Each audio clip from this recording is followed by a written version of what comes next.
Some initial updates just to make everyone aware, pieces of across the country and also UK-wide. Just wanted to share this new Digital Inclusion Action Plan, calls for evidence from the UK government. This new action plan is focusing on different areas across the country to tackle digital inclusion. And they're currently looking for information from practitioners across the country to evidence need. Just to share that information about that plan, if you want to submit to it, some of the key things that are interesting as a result of that is it looks to launch an ambitious digital inclusion fund. It looks to develop people's skills when it comes to online safety and confidence, but also really importantly for the CLD sector, it looks to address different ways to tackle digital inclusion, because ultimately it's something that can't just be done in isolation. So specifically that's a thing to be taken note of. To share some links from our colleagues within Education Scotland that are specifically looking to continue to develop digital literacy within the curriculum. But two elements within that are really quite interesting, around about a new cyber resilience comic that was developed with young people from North Ayrshire. A really interesting resource to help young people understand digital literacy and cyber resilience. And also a new section on our Digital Learning platform, which is about games in education. So it's a pilot area that just looks to talk about playing games, supporting games and esports. Again, it's very new and fresh, and we're also looking for suggestions how to improve it, but it's a good resource to kind of tap into. Just another resource that's been recently launched is the Digital Discourse Initiative. The main thing that's quite useful for this is it provides educators in Scotland with the tools to counter the effects of a different digital online hate and disinformation. So it has a professional learning element to it that can be accessed from that specific link, and also has a range of different resources and research that might be useful for practitioners. And kind of standard item that I like to include is some other sort of resources and digital skills links that again will be available via the slides being sent out later. But ultimately it's to highlight some of the kind of online tools that people can use in youth work, adult learning and community development to support their digital literacy for learners. Some of the tools are there on the screen, and also the kind of natural digital skills frameworks that exist. The main one being the UK government one that's also linked to the one that SCVO creates. So again, it's a really useful kind of basis of the digital skills elements you would hope to build in learners, specifically if you're thinking where do I start. And just to highlight some of our other networks and colleagues that we link with, so YouthLink Scotland's next Digital Youth Work Network on the 20th of May at 1:30. If you're interested in that, please contact Hilary at YouthLink. And the final little update from myself is around about a continual standing item. We do have our sort of improvement framework for improving digital practice within CLD that has been available since last year.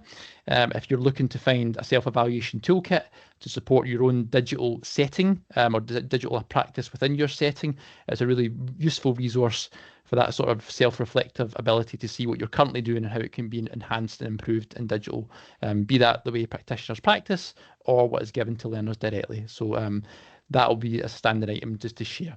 And again, all participants that are here today, I'll make sure to add you to the mailing list for the Digital CLD Practitioners Network so that you get other updates as they happen. So that's enough from myself. I'll just like to pass you to Callum MacDonald now, who is Engagement and Participation Manager at the Scottish AI Alliance. I'm sure he'll do a fine job of introducing his session today, and hopefully you enjoy everything that's shared. So Callum, just pass to yourself. Brilliant. Thank you very much, Jamie. And thank you very much for having me. My name is Callum MacDonald. I work at the Scottish AI Alliance. Now, throughout this session, there's going to be a lot of different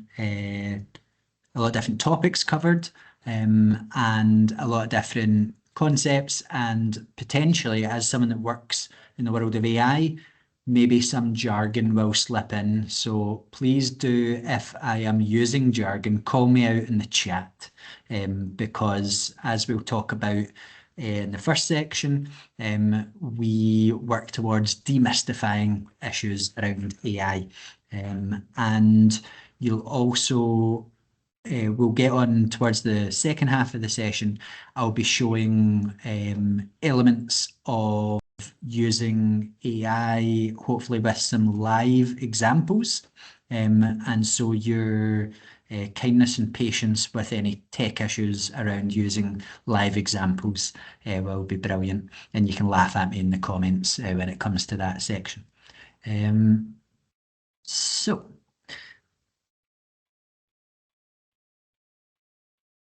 Jamie, could you give me a thumbs up if you are seeing my slide? Thank you very much.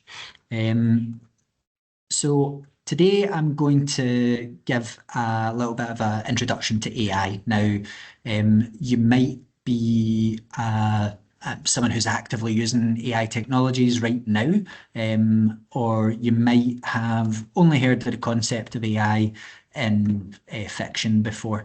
So I'd like to sort of establish a baseline of what I mean when I'm talking about AI. And then I'll get on to showing one particular type of AI technology in action and potential ways in which you can use it within a CLD setting. And then we'll reflect back on how to stay trustworthy, ethical, and inclusive with our use of AI technologies.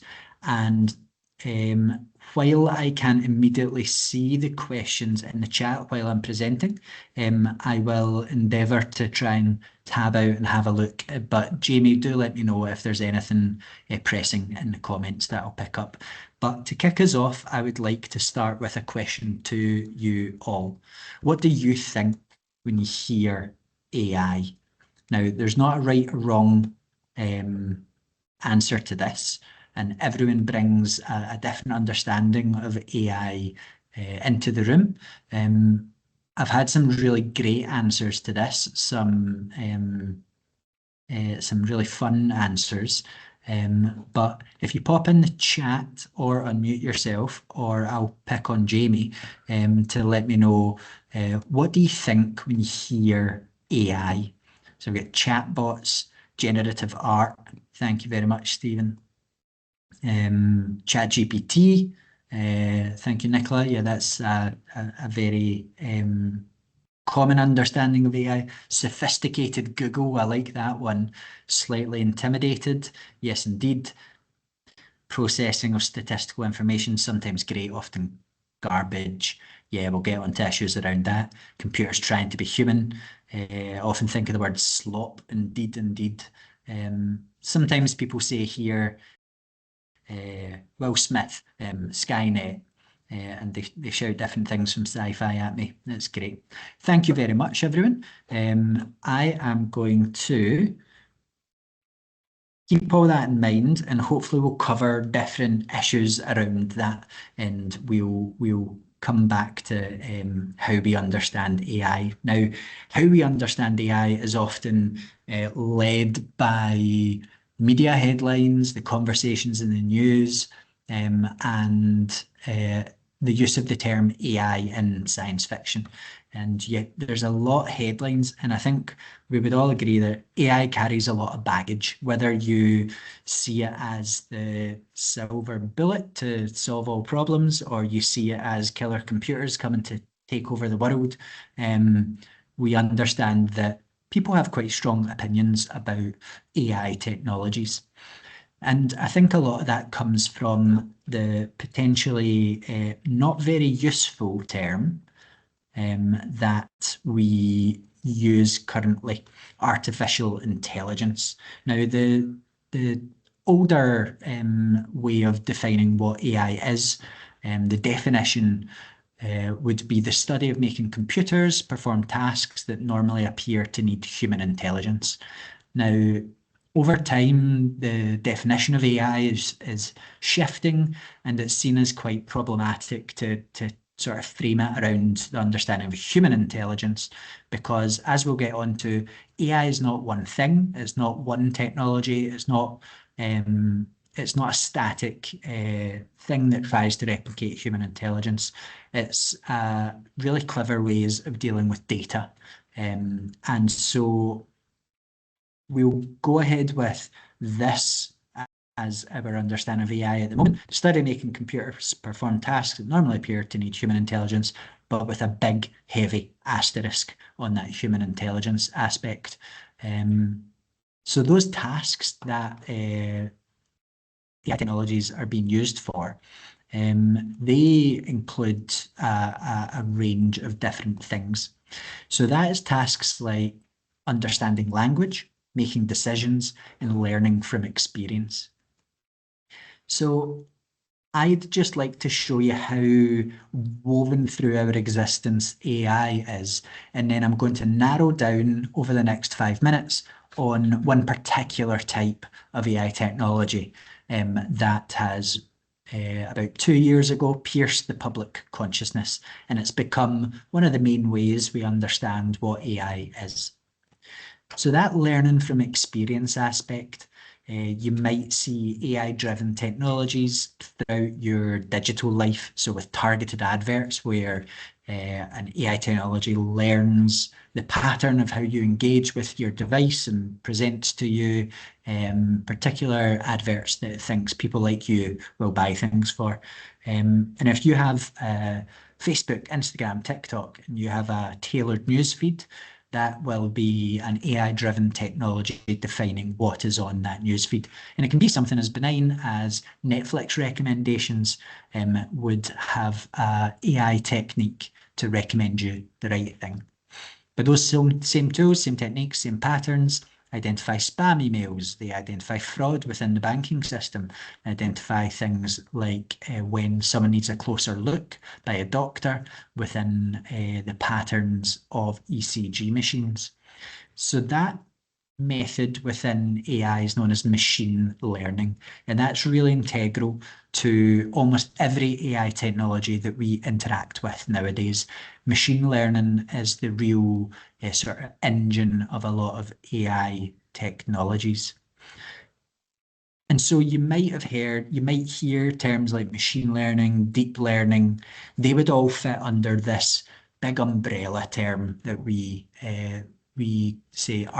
call artificial intelligence.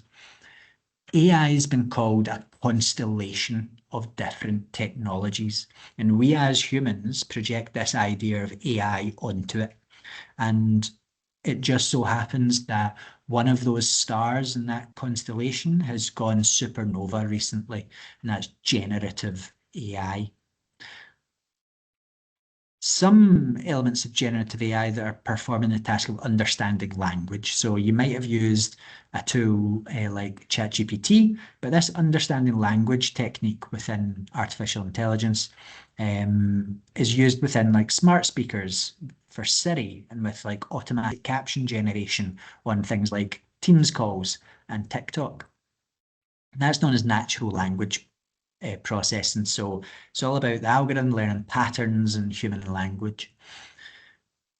And there's also aspects of visual perception, tasks that AI technologies can perform. So if you unlock your smartphone with your face, you're probably engaging with that AI-driven visual perception technology. And the same tools, the same techniques can be used for wildly different things. It's all about training systems to recognize patterns and data. So if you can train a system to recognize the pattern of what an elephant looks like from space, and you fly a satellite over a national park in Africa, you can use AI to count the elephants there. And that's something that EOLAS Insights in Glasgow currently do. The use of AI technologies goes beyond ChatGPT. It is more than one thing. So visual perception AI technologies are when the algorithm learns the patterns of what things look like. There's also another form of AI is used for decision making. So things like when you are in Google Maps and it's rerouting you elsewhere based on the pattern of what it knows about how to make a decision of how to move around a city with efficiency, an AI system will make that choice to send you down another road. But the same tools, the same techniques can be used for wildly different things. This example here in Southeast Asia helps map when the pattern of where smartphones are being used suddenly goes to somewhere where there are no roads and they send out a deforestation ranger to check for illegal logging. Same tools, same techniques based on patterns to make decisions can go wrong. In the Netherlands, they train systems to identify who's most at risk of committing child welfare fraud. And those systems were found to be discriminatory to marginalised people in the Netherlands. And that was part of a wider scandal that eventually the Dutch government actually resigned over, with sort of rhyming similar issues to the post office scandal in the UK. So when you train train systems on vast amounts of data, you can learn from past decisions to make informed decisions about the future. But there are unresolved issues around bias and discrimination with that type of AI system. Now, narrowing right down, we've seen there's a range of different AI tools, techniques, and technologies. But the main way in which people relate to AI technologies just now is that task of generating content. So you might have seen ChatGPT here before, which is a prompt-based, if anyone's keeping score of the jargon, it's a prompt-based large language model. We'll get on to how we understand large language models, or LLMs.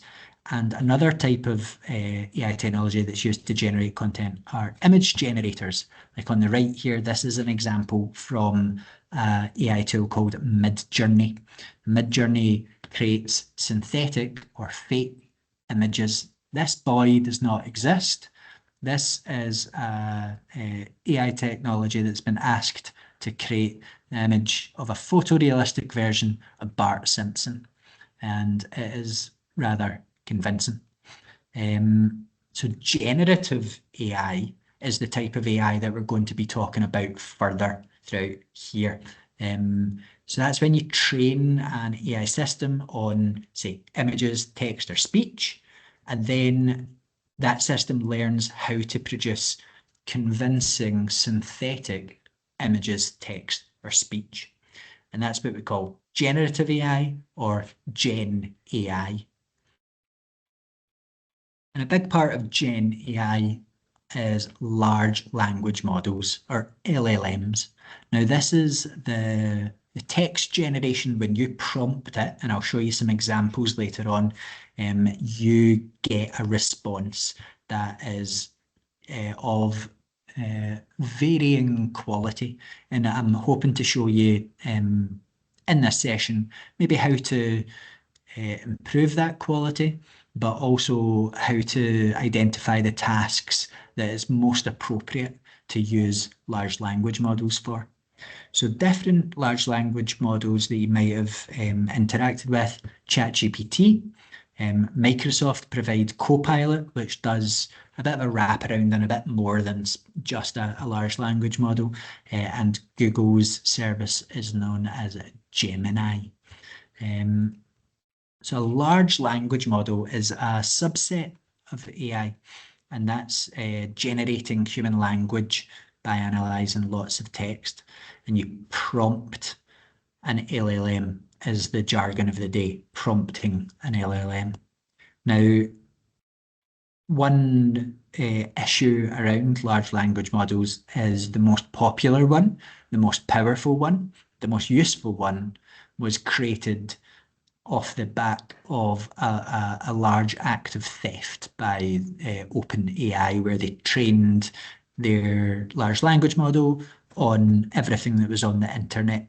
And so artists and writers did not give permission for that to happen. So there's still sort of unresolved ethical issues around different large language model tools. But we'll get onto that a little bit in the next section. So if we come back to our Venn diagram where we were seeing like a lot of AI is paired with machine learning techniques, and then within machine learning there's another sort of approach called deep learning, and way within that you've got ChatGPT. So when we're talking about AI, not only is it not one thing, ChatGPT is just a tiny part of the world of AI. And we think that the first step in engaging with AI technologies, we call AI literacy. So the ability to have conversations about AI, maybe understand what we mean when we say AI, and how to identify what AI is and what AI isn't. So I hope so for a 20-minute AI literacy session, I hope we've done a little bit of understanding on that. But at the end of this session, we've got a big AI literacy resource, and I will point you towards ways in which you can build your understanding of AI. So that introduction to AI, the key points I would like to highlight is AI technologies are technologies performing tasks that normally appear to need human intelligence, and it's all to do with the data that they've been trained on. And also that AI is not one thing. It's a range of lots of different technologies used for lots of different tasks.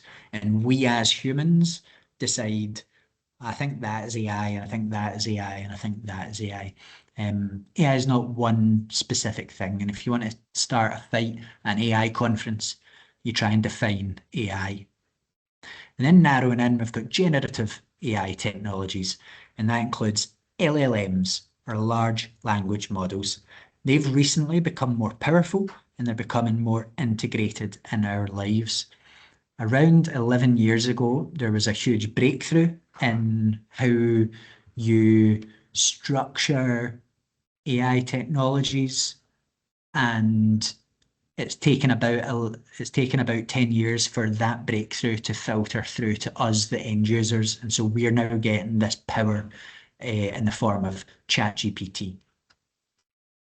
So are there any questions at this point, Jamie, through any of our, if you want to maybe select None anything? so far, Callum, none yet. Great. Well, that's I'll maybe question everyone else about AI then. So I will cover a little bit of our hello then. I wanted to set the scene of like why we're here talking about AI. My organisation is the Scottish AI Alliance, and you can find out more about us at scottishay.com. We are the delivery body for Scotland's national AI strategy. And our vision is for AI in Scotland to be used in a trustworthy, ethical and inclusive way. Now, I'll touch on what we mean by that. But essentially, we think AI should be used for good. It should be used to make the world fairer, greener, more prosperous and more outward looking. And there are various ways to do that. And one thing I believe is having more people join conversations around AI can really ensure that it is ethical and inclusive. By trustworthy AI, we mean that the use of AI should be transparent, people should be accountable for what is produced, it should be disclosed, it should be explainable, safe and secured, and protected from misuse. By ethical AI, we mean that the use of AI should respect and reflect our values and be used for good. It should support our human rights, and that includes children's rights and our right to privacy, because AI technologies are about dealing with data. And one of the main laws that applies to the world of AI is everyone's favourite 4 letters, GDPR. Should also support our environment and support our communities. By inclusive AI, we mean it should involve everyone who's impacted and work for underrepresented groups. When we were talking about that AI technologies are only as good as the data they're trained on. If they are trained on biased data, or if they're trained on data that has been drawn from a discriminatory world, which we live in, there's a huge chance that those biases and those inequities are entrenched within how the technology works. If it's projecting ideas for the future, if it's only been trained on data of a limited group of people, often white guys my age in the north of California, then it won't be reflective of the needs of everyone. So we think AI should be shaped by diverse voices and work against data bias and discrimination. Essentially, we think that instead of the question being, are you using Gen AI, it should be slightly more refined into how are you using generative AI. We think you should be using it in a trustworthy, ethical, and inclusive way. And we'll touch on how difficult or easy that is in our next section. So generative AI basics. Again, generative AI is when we're creating text, images, or speech. And again, we've got our large language models here, the three main big large language models that are out there. We're going to go on to talking about how you prompt an LLM, prompt engineering, and iteration. Now, I think this might be a good opportunity for a short, oh no, not a short comfort break. So this is the section that I'll be tabbing between different windows, so your understanding will be much appreciated. So prompting an LLM is our jargon bell of the day. And what I'm going to do is show you what I mean by prompting an LLM. So here we've got, Jamie, can you see a ChatGPT screen right now? Yes, I can. Thank you very much. So this is the landing page for ChatGPT. What you have here is ChatGPT's question here, what can I help with? And we also have this, our prompting box. Now, there are lots of different things we can do here. We can type in a prompt. So that would be prompting an LLM. We also have, you can upload files, and I'll get onto that in a little bit. Use it to search the web, and you can do some deep research using a different model of ChatGPT.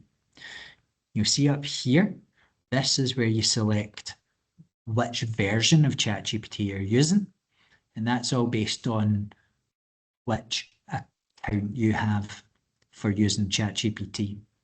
So today, I'm going to be using the version of ChatGPT that you pay for. So that means it's about £18 a month. Essentially, I get access to this 4.0 version all the time. You can access ChatGPT for free. And what the free version means is you get access to this premium version for about 15 minutes a day. And then you get bumped down to a less powerful version. So you can still use it. And so one sort of, if you've got a complex task you want to do, one hint or tip might be you can remain with the free account, but concentrate how you use it in that first 15 minutes you've got access to the most powerful version. So prompting an LLM is just typing in here as if you would Google. So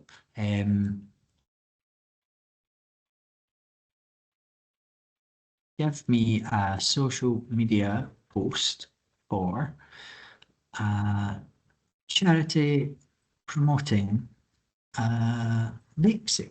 So I'm using this as an example, and I'm sorry if anyone's typed in this exact prompt before, but I'm using this as an example of maybe a lower power prompt.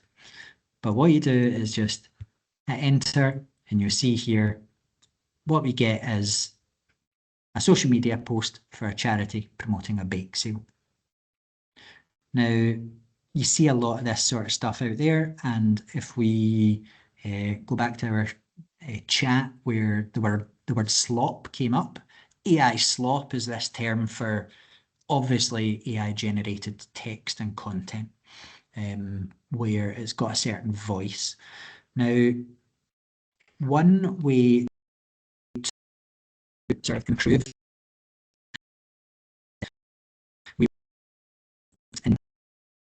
so I'll just pop back here, prompt engineering. So this is just a term for getting the most out of that basic prompting. So how you get the best out of it is to outline the role for the large language model, to be clear and specific, to include as much context as you can, to consider the audience, specify what output you're looking for, and using examples can be really powerful. Now, imagine ChatGPT as like a genius baby. It can do so much, but it has no context, it has no understanding of the wider world. It's not a thinking brain, it's just a tool. And how good your response is based on how good your prompt is. So if we revert back to our original ask here, so give a social media post for a charity promoting a bake sale. So if we're doing that prompt engineering approach, we're looking at giving it a role. You act as a social media writer and assistant. Your task is to help me create.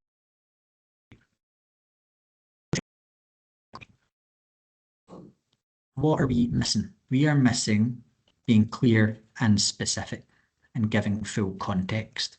So how can we be more clear and more specific? The real amazing thing about ChatGPT is you can talk to it conversationally. You don't need to be too formulaic. But the more formulaic you are, the more powerful you can get it. I am running bake sale on a Saturday, so more context. At a community centre in a small town in Scotland. Ensure your response is in UK English and within a Scottish context.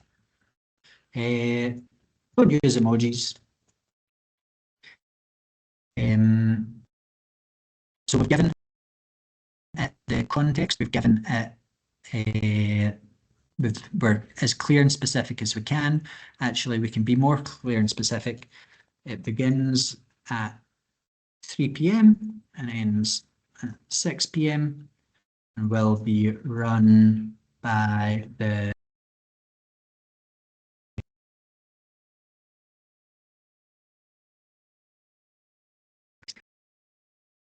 so and now what we're is the audience. So the audience is, or there are 3 audiences.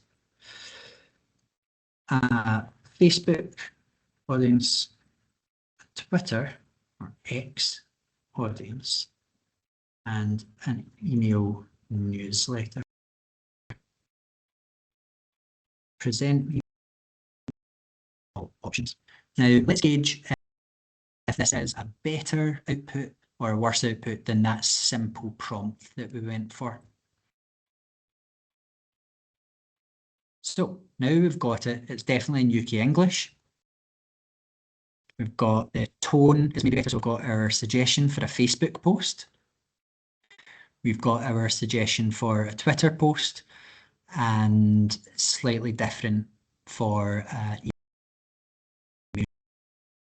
now, the next sort of thing that is maybe to improve how you use ChatGPT is don't take the first thing that you get. If anyone's a writer, on your first draft is always your worst draft, and it's the same with large language models. And we call that iterating with the large language model output. So we say, let's take the email newsletter, but make the tone more engaging and have a funner vibe.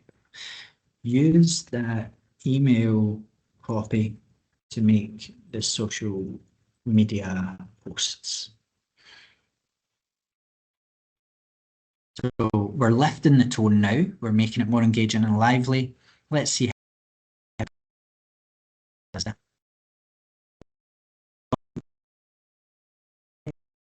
We've got our Facebook post, which is more aligned with the email.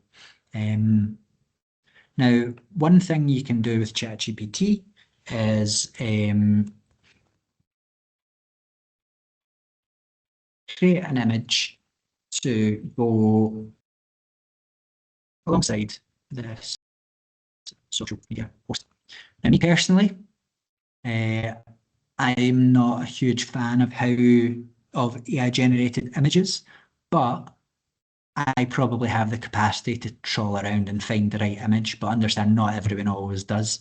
Now, one thing that might be good is for this to align with maybe my brand guidelines of my organisation, or maybe just the style I like to use. So let's go with a flat art style and try to make the colours autumnal with strong use of orange and green. The orange and green go together. Let's find out.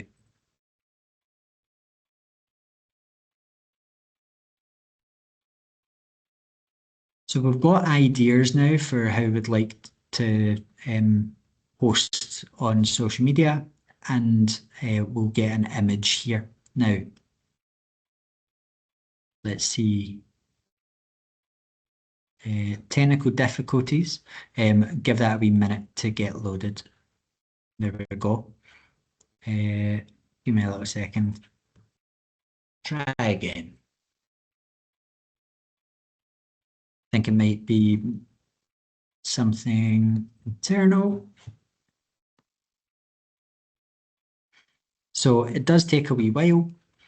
Now, one useful element of this is we have these ideas for Facebook posts and Twitter posts. Now, there's nothing scarier or more difficult than a blank page. Now, when you're trying to do something and you're just staring at a blank page, that can be really difficult. Now, using ChatGPT like this doesn't mean you now need to copy and paste and use this exactly, but it does mean you no longer have a blank page. You can look at this and say, you know, I don't like using cuppas. So you use this as the base of what you then develop further yourself. We've got some gremlins on the line for ChatGPT, but you see here we're getting an image through very slowly. This is like the early days of the internet. I can hear the dial-up sounds now. So as you can see, it is creating oranges, greens. It's using a flat art style. We've got cake, chat, and community. I didn't even ask it to do that text, but we've got this bake sale with all the information there that if someone maybe doesn't have the ability to create their own visuals like this, now if you're using ChatGPT, you can do that. So that's how we sort of follow through on quite a basic prompt engineering case now, but I'd like to show you a real shortcut for this, and this is how people who use ChatGPT a lot, this is how you get the most out of it, in my opinion. You ask ChatGPT to craft you the perfect prompt. So I would like to use ChatGPT to create very strong social media copy that uses my brand voice and connects with my community. Please, now you know I'm always polite. I think my mum would be happy with that, but there's no need to be. Please create a powerful prompt for me to use where you identify exactly what I should input to complete the task well.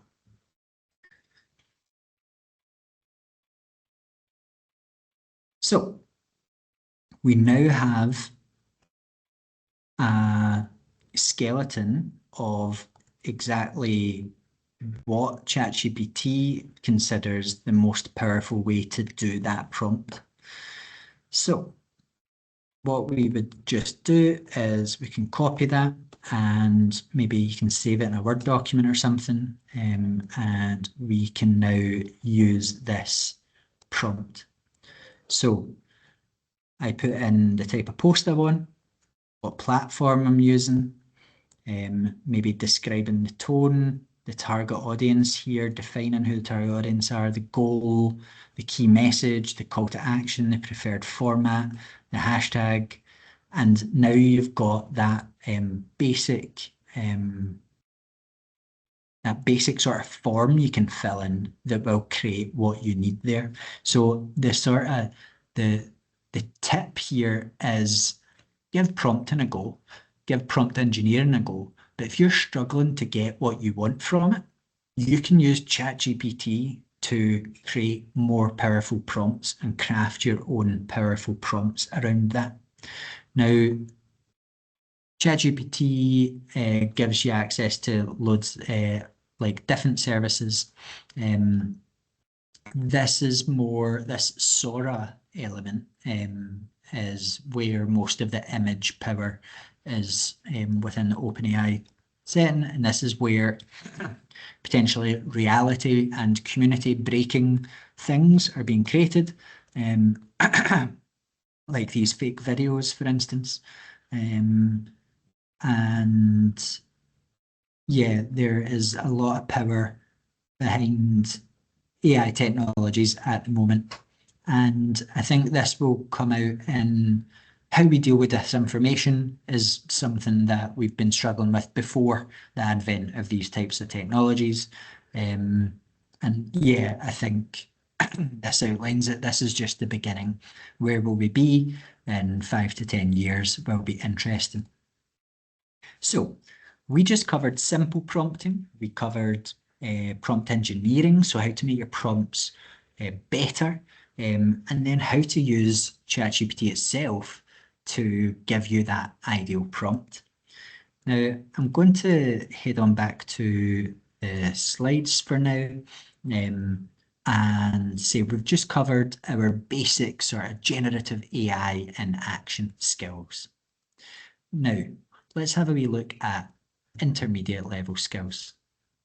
Now, how we've used it just now is, how we've used generative AI just now is to generate things that I think where the real power behind ChatGPT is when you use it to do things beyond just generation. When you use it to do things which I'll call here transformation, interpretation, and improvement. And throughout this, I'm always trying to make sure that we're not removing the human from the equation. I think that the only way to avoid, that AI slop approach of poor quality content or maybe poor quality outputs is by using it in increasingly deeper ways. And when we use it just to maybe generate something off the bat, that we might be producing something that's convincingly high quality, but when you dig down, it's not actually of maybe the highest quality that you're wanting. So I'm going to use some examples here. You need to allow me to excuse me as I tab between different things. But what I'd like to show you is say you've got an idea for a task that is maybe a little bit beyond just generating social media copy. So again, I'm going to use GPT to get me good at GPT. I would like to develop a powerful prompt to allow me to create a 12-week program with specific outcomes on a given theme. For instance, peer education, adult literacy, and seek specific outcomes for the program. Can you create prompts where it is obvious where I input specific information to make your output high quality and relevant? So kind of like the social media one, but now we're applying it to a whole different task. So I've come in knowing what I want to do, but not knowing exactly how I can do it using ChatGPT. And what we've got is a whole framework here. And this speaks to a little bit about my top tip for this section is what I would call prompt banking. So you create these prompts that you find useful and you just copy and paste them out into say a Word document or maybe like a shared Teams space or similar. So that's what I've got here. This is a bank of different prompts that I've developed to give examples at workshops like this, but you can have them where you have them approved within your organization so that you can trust, say, staff. If you're reticent about letting staff use AI, you can have an approved prompt bank. So we now have this customizable prompt template. Let's see how good it is.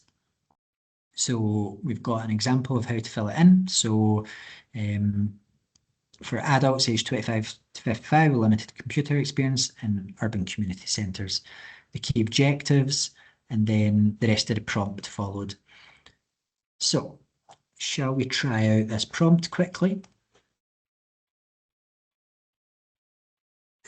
So our detailed on the theme of, I'm going to go with based on what folk are being asked to consult on at the start of the call, digital inclusion. Programme should be aimed at community elders in rural Scotland. And the key objectives are improved understanding of barriers to digital access, improve digital skills within key audience, and health and well-being improvement for community elders. So we're asking it to provide a weekly breakdown with session titles, descriptions, key activities and resources needed. Measurable outcomes or indicators for each week that align with overall goals and suggested methods for evaluating the programme's success. Any additional considerations? So we'll say this will be delivered in person at libraries with an established support group. It may be delivered by agency staff at some times. Format the response in a clear and practical structure that can be used by programme facilitators or coordinators. Let's see how it gets on. Oh, there you go. Whoever was saying they like it when it goes wrong in the chat, you've had two, so congratulations. So this little black spot is growing and shrinking here, and that's showing that it's processing its answer. What it's doing is computing everything that you've given it and trying to create the best outcome for you. Now, I'll allow that to do its thing for a wee while. We've given it quite a complex task here, so it might take a little bit longer. And we'll see what it pops out. In the meantime, I'll copy this prompt and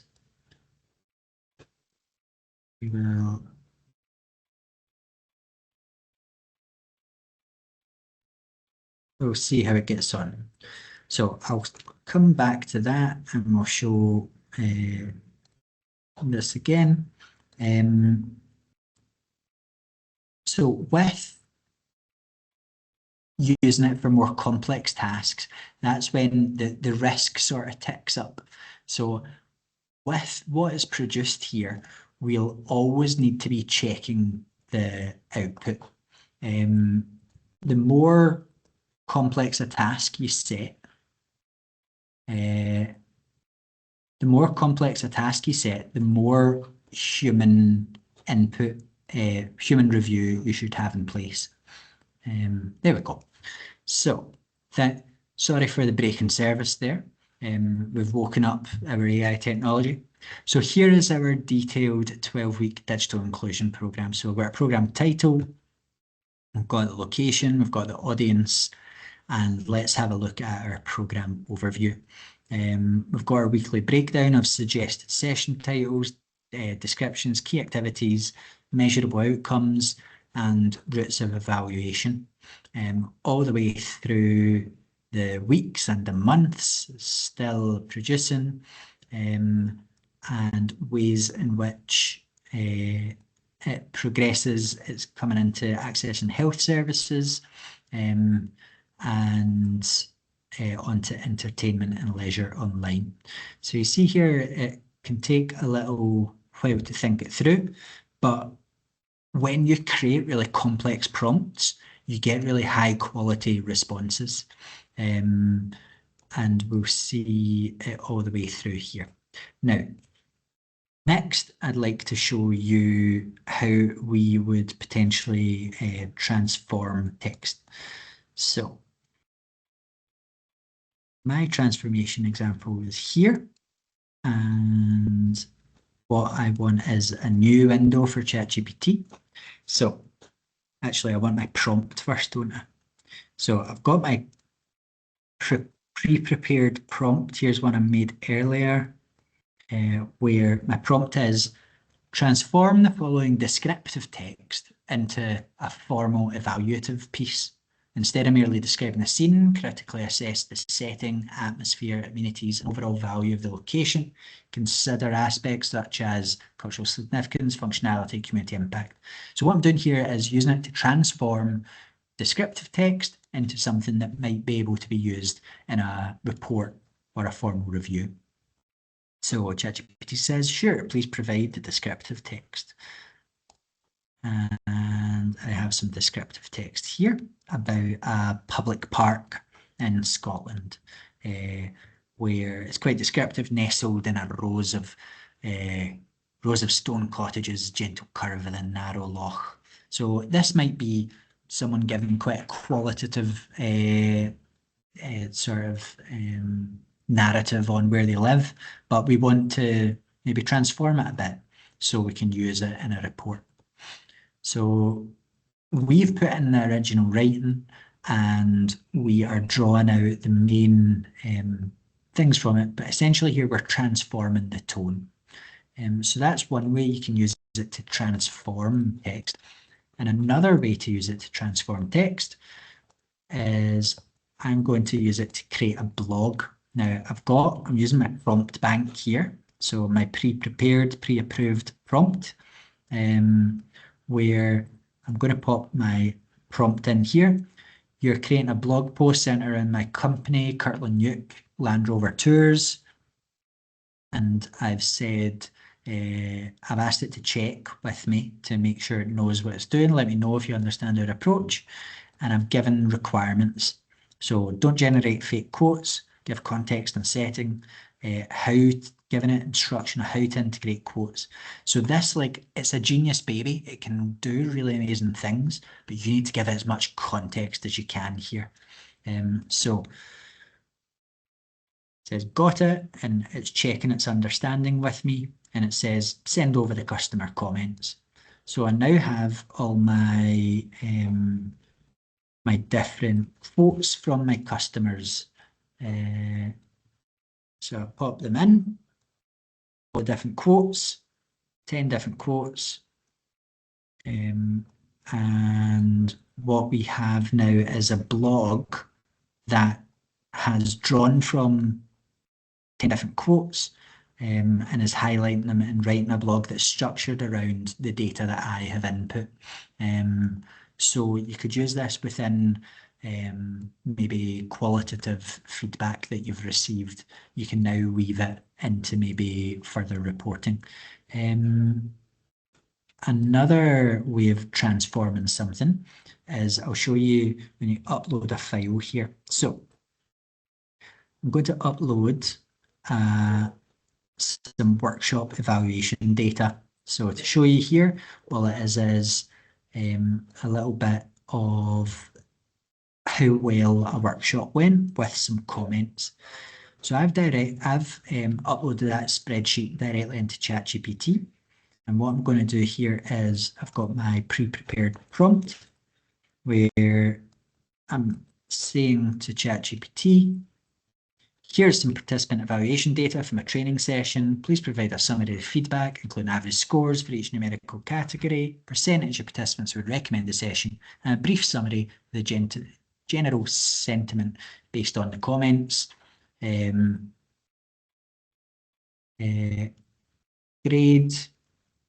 how well the session went based on this data, out of 10 as well. I'll just add that in. So I've given it a spreadsheet, I've given it a prompt, I'm asking it to analyze the data, I'm asking it to present the data, transform the data to present it in a different way. And we'll see how that gets on. So you see, the more complex task you use this for, the longer it takes. But here we go. So the overall satisfaction was 4, for satisfaction, clarity 4.1, 75% of participants recommended it, and it was generally positive sentiment. And then ChatGPT's graded at 8.6. Now I'd say the first 10 times you do something like this, check whether it's right. Because as it's been put in the comments, it's not always right. So what you want to do is develop a bit of a risk-based approach, which is how I will end this. If you're using ChatGPT to analyze data that, you know, your next 10 years of funding relies on, I'd say you want a lot of human oversight over your use of ChatGPT there. But if you're using it to create internal documents and everything's approved within like how you work with AI, and there's accountability has been established, that's maybe a lower risk use. So I'm now going to show you a way to take it a bit further with interpretation. So this is a way you can use ChatGPT to personalize content. So we had earlier someone was using it to personalize, I think it was activities. What you can do is develop an understanding of maybe an exact tone for maybe one particular learner learns in a certain way. You can then personalize, say, a newspaper article based on how that person learns. So here's a prompt that I've built. Please summarize the following article in a way that's concise, easy to understand, and digestible for a general audience. Now, this is me sort of tuning it for how I like to learn. I've asked it to highlight the key points, main arguments or conclusions without unnecessary jargon, organize the summary into short, clear paragraphs or bullet points if appropriate, maintain a neutral and objective tone, and ensure any technical terms are explained simply. If possible, include examples or analogies to make the content more relatable. Ensure the summary doesn't exceed 10 bullet points. So we'll feed that in. It says absolutely, paste in the article that you're wanting transformed. Now, I've got this article here about the impact of community action and the concept of community. And pop that in. Don't need to read that, I know it's going in. And now I have that document presented to me in the way in which I like to learn, which is like a bit deeper, but still bullet point based. One thing you could do is something like, I want to create a 20-minute workshop that explores the key themes and ideas in that article. Send me a short workshop plan and suggested areas of discussion and an interactive activity that is art-based using only pens, pencils, crayons. So we've taken that article, we've understood a little bit more about it. I understand a little bit more about it now. And now I'm like, you know, I want to create a 20-minute workshop around that. What does community mean to you? 20 minutes. We've got our goals developed. We've got a welcoming introduction and exactly how to run it. We've got an idea for an interactive art activity. So let's see. Actually, I don't have access to art supplies today. Keep the main beats of this, but make it so I can do this via a computer with a projector with a group of 3 adult learners. So it can instantly rework this. So you might have an established say workshop plan that you've developed yourself, you've written yourself, and all of a sudden things change. And all of a sudden it's going to be 30 people instead of 3, or all of a sudden you don't have digital access, you don't have Wi-Fi. Maybe if you don't have Wi-Fi, you might not be using ChatGPT actually, so I'll catch myself on that. But maybe you don't have art supplies, and what you can do is use it to sort of interpret what started as an article on The Guardian here. We've now sort of worked it up into being a full activity with a group of learners. Do something like create some basic Google Slides for me to use. And yeah, now I've got suggestions for what can be on each of my slides, and I can sort of work through that. Give me a to-do list for the day before. It's still generating its old one. I'm going to stop that. Give me a to-do list for the day before. Here's a to-do list. So everything I need to do to prepare. Now, I wouldn't take this at face value. I would check through. But again, it's so much easier starting from this point than starting from a completely blank page. Now, moving on to one of our final examples of improvement. Now, I do not use ChatGPT to improve my writing in the sort of way where I would put say a blog I'd written in. I don't then say, make this better. That's not how I like to work with ChatGPT, because over sort of trialing how ChatGPT works best, I've not found that it particularly makes it that much better, because better is quite a personalized concept. So what I've done is I've developed my own sort of approach to using it to improve my own writing. So this prompt is I give it the key context that it needs. I give it a task. So I've written a blog post. I would like you to evaluate it across the following key elements: content quality, structure and flow, engagement, clarity and style, grammar and mechanics. Please provide a score for each element out of 10, followed by a brief explanation of the score. Then give specific actionable tips to improve weaker areas. If possible, offer a short example of a rewritten sentence or paragraph to illustrate improvements. Here's the blog I have written. So I'll then follow up that with a potential blog post, which is about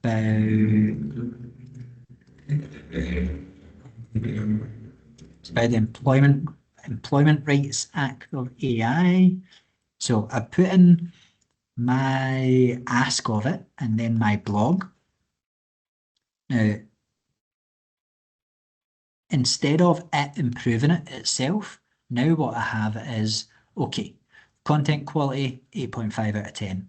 I could go a bit deeper into counter arguments, and then I can go away and do that myself. So within using ChatGPT, I don't need it to generate things and write for me.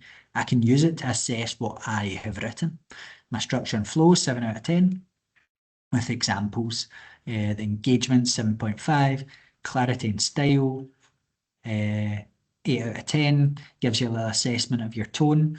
It suggests I could use more active voice. So if you're writing and you feel as if you don't actually want ChatGPT to do the writing for you, me personally, I love writing, so I don't identify areas in my work that I want to remove that I love. So I use it in a targeted way that improves something that I like to do. So now I've got my summary of scores. And what I can do is look at the key ways I can improve that blog. I can use subheadings. I can end with a stronger takeaway. Now, I could say, okay, implement all your suggestions, and it would do it for me, but that isn't how I like to use it. And that's what I'd like to sort of end on as we move forward for the last 10 minutes is there are ways in which you can use ChatGPT even if you don't like the fact that it generates text. You can use it to transform text, interpret text, improve things. And I'd say looking at that prompt banking is really interesting. And there's also, you can build your own version of GPT. So you click up here and go into My GPTs, and you can create a customized version of ChatGPT. So for instance, this one here is a GPT that I have trained on Scotland's AI strategy, so I can ask it questions about Scotland's AI strategy. What are some ethical examples of AI use? And what it does is search Scotland's AI strategy and gives me the examples only from the document I have uploaded. Now, if you have content like that, you can create your own GPT based on the knowledge that you have, and we'll end on the fun bits like GDPR. There are some things to consider. So there's opportunities for freeing up staff time, creating personalised content, and with repetitive task assistance and adapting past documents and writing. Our key terms we've covered just there: generative AI, large language models, ChatGPT, Copilot, and Gemini. And we've talked about prompting, prompt engineering, generating versus transformation, interpretation, and improvement, and that GPT is the core technology for a lot of large language models. I'll leave, I think we're having a question session at the end, so I'll give our sort of little top tips here. There's risks. The reliability and inaccuracy has already been covered in the chat. There's ethical concerns, privacy risks, and reputational damage risks. If you put out a blog and it's all wrong, it might look and reflect badly on your organisation. There's ways to mitigate against these. You can have review processes in place. You can consider alternatives. No one's saying you need to use ChatGPT. you might be able to source a more ethical large language model. Never input personal or confidential data. If you would, a rule of thumb is, would you post what you've just put into ChatGPT? Would you post it on your public Facebook, on your, like, you're sending this data to an American company. So consider carefully what you want to send to that American company. And transparency and appropriate task selection can really help with reputational damage. I'd say the low risk uses are when it's routine and non-expert. I'd say medium risk is when you're doing things that are long form or complex, and it's high risk if you're using it for support and advice or where context specific info is very important. So for instance, and I'll send these through because I've got potential prompts here. Routine tasks like drafting a standard email, response to inquiries, non-expert content, maybe general awareness materials, what we do, FAQ content, and social media posts. And yeah, where the stakes are minimal, errors can be easily identified and corrected. So medium risk would need more nuanced understanding and you'd need more human oversight. So if it's long form content, like drafting reports or newsletters, you want to have a sign-off process or a review process in place and ensure we know who's accountable within that. If the report ends up containing false information because you used ChatGPT to help you write it, who is accountable there? You need to make sure you've got a review process, that you're not just using AI without a critical eye on it. Creating educational materials is important because what if we're given inaccurate information? We need to make sure that there's a review process in place for that. And that high risk element, I'd say it's when you're providing legal advice. If you're providing legal advice or things that are case specific guidance, I would say that using ChatGPT for that should only be used when it's very, very approved by someone getting paid very, very much more than you, because it is ChatGPT is not an oracle of truth. It is a text manipulation tool. And so to confuse it with an oracle of truth is to maybe go down a route that misunderstands AI. Giving support for vulnerable clients, like writing advice, say emails, that sort of support element is a very big question mark, that if someone is in that circumstance, whether they want an AI generated response and whether that could make something worse. Using it to make decisions. If you input loads of information into ChatGPT and ask it to make a decision, it is a different type of AI technology from those decision-making systems that I touched on at the start of the session. It's a text manipulation tool, and you don't use Microsoft Word to make organizational decisions. So maybe don't use ChatGPT 2 either. And yeah, things like complaints, disputes, legal, things that would have legal consequences, I'd say are high risk. So for low risk tasks, a reliable assistant with oversight. Medium risk tasks, human review is essential to ensure quality and contextual relevance. And for high risk tasks, ChatGPT should be avoided or only used with approval and caution, as the stakes would require a lot of expertise and a lot of accountability within that. For next steps, I would suggest SCVO's Guide to Generative AI. We run an online course which is aimed at non-technical audiences for the societal understanding of AI. How will AI impact me and those I care about? And if you work in an organisation that hosts people who maybe talk a lot about AI like me, drop me an email at engage@scottishay.com. We are happy to come to you.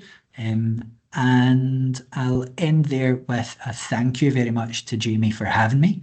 And I'm looking forward to seeing the comments here. And if there's any burning questions, I'll be about. Thank you. Thanks, Callum. That was really, really interesting. I think it's just harker on your main point there about it's a tool, and if you can use the tool well, it can actually craft things that are really useful for everybody. We've got a bunch of questions here, and while we're sort of I'm passing those questions to you, Callum, I think I'd just like everybody just to maybe complete a quick evaluation. It takes 2 minutes just to say what you've thought about the session today, while we're sort of answering those questions. I've managed to kind of copy some of them down while we kind of go through them, and some are quite, I say, pertinent, I would say. And there's a mixture in the Teams area and also our Slido.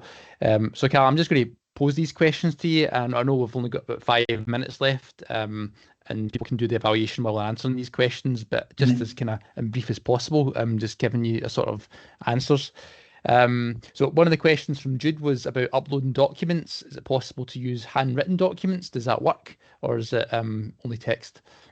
So one really important element of AI is AI technologies improve over time. If you saw early chatbots, you'd know they were rubbish. If you see like ChatGPT nowadays, a lot more powerful. So different versions of ChatGPT are better or worse at that handwriting element. I have seen it worse. I think it will depend on the handwriting. But I'd say give it a go if you want to. But understand that it's a different process from photocopying something. And so you might want to, depending on where you work, it's a new way of processing data. So uploading the information that's in that document into a large language model is different from scanning it, for instance. So you may want to check in with your data protection officer to ensure they're okay with that. Right, thanks, Callum. We've got maybe another 6 or 7 questions, so we'll just batter through them. David asks, what's your take on how much of ourselves or organizations we're giving away when we give detailed prompts, such as summarizing an internal report? I suppose that's about like data and privacy again. How much in regards to that? So I think people are probably, and something, especially when ChatGPT was just launched, when I was like saying, well, I remember sharing personal information isn't allowed under GDPR, and a lot of faces going, like the blood going out, a lot of faces on the call of like, oh, I have done that. It is, I'd check in, I can't speak to your organizational sort of rules and regulations. I think that's if you're concerned around things like that, I'd maybe look for things that aren't ChatGPT. So ways in which you can interact with large language models, like Google's version.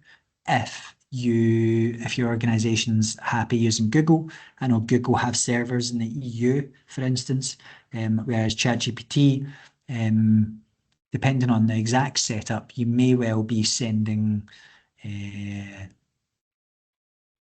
confidential information to America. And whether that's doesn't fall under GDPR, don't think, might fall under things you're not supposed to do in your organization. So yeah, personal information, confidential information. If you would be happy posting it on a public social media site, that would be fine. If you would think twice about posting it on Twitter or Facebook, maybe think twice about putting it into ChatGPT. Yeah, I think that's really good advice. Some of the other questions focused on that as well about uploading documents and sharing data and GDPR. I think, again, it's how that data that goes up, is it something that's publicly, if it was publicly available, would that be okay? And I know myself, when I look at ChatGPT to aggregate evaluations, which everybody I hope's doing right now, aggregating evaluations as such, I just make sure there's no names or email addresses. It's all just that anonymized data. So just that's a good way to protect. Other sort of questions there in regards to something around about organizations using it to recording meetings, minutes for meetings. Is that secure? Is that something that's recommended? So it depends on the tool you're using. That's the thing. Not only is AI not one thing, one technology, it's that when you're getting down to like exactly one technology, say an AI powered minutes tool, it depends on what tool you're using. I know that, like Otter AI is very popular. I think it comes down to those same considerations. Uh, would you normally allow someone to record that meeting? What would the process be to record that meeting? Would you need everyone's permission? Would you need everyone's informed consent to do that? Some organizations you would, some organizations you wouldn't.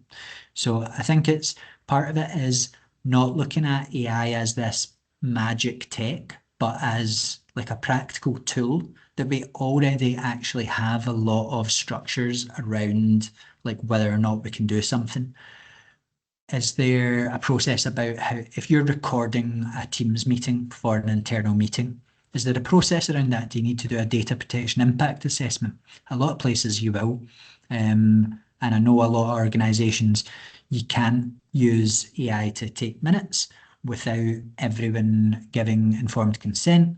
And if that informed consent is part of an employment relationship, then it's not fully informed. So big big ask your boss energy there. I would say check in upstairs. That's brilliant. I think that's all the time we're going to have for questions. I think I'm what we'll, happy to pick up on further questions, Jamie, yeah, if like in text or as we sort of move forward. that's brilliant.